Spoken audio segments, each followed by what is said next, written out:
السلام عليكم ورحمة الله وبركاته. اخواتي وحبايبي احلى متابعين في الدنيا. قبل ما نبدأ الفيديو نصلي على الرسول عليه افضل الصلاة وازكى السلام. حبيبي يا رسول الله، اللي ما اشتركش في القناة يشترك، اعملوا لي لايكات كتير عشان القناة تظهر تمام. بصراحة انا عمري ما عملت المشروم بالطريقة دي ولا فرزته كده. بس الطريقة دي انا واخداها من اختي وحبيبتي دودي سليم، صاحبة قناة دودي سليم. انا عملته زي ما هي قالت الطريقة بالظبط.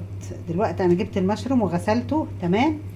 هنا حلة حطيت فيها مية بتغلي، حطيت معلقة سكر، معلقة ملح ليمون، معلقة ملح عادي، ايه تاني يا دينا، وعصرة ليمون. هنزل المشروم اهو، بسم الله الرحمن الرحيم، وزي ما هي عملته انا هعمله. هنا بقى انا عامله رز بالثوم بالطماطم. بشوح التومه وانزل عليها بعصير الطماطم واسقط فيها الرز زي الكشري بس احلى شويه تمام. هنا حمرت بطاطس، هنا سلقت بيض، وده اكلنا النهارده اهو يا حبايبي. اقدر اقول ايه؟ شابو ليكي يا دودي. بصراحه الطريقه حلوه جدا.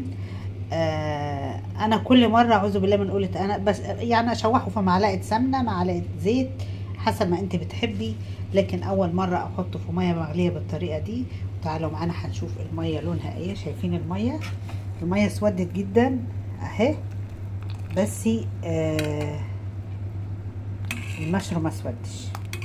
هسيبه يبرد خالص واحطه في ايه، في اكياس وعينه في الفريزر. يلا ما تنسونيش دعوة حلوة، اشتراك في القناة، شير ولايك، بحبكم في الله. الطريقة دي زي ما قلت لكم يا جماعة انا واخداها من قناة دودي سليم، وزي ما بيقولوا كده الاعتراف بالحق فضيلة. شكرا ليكي يا دودي.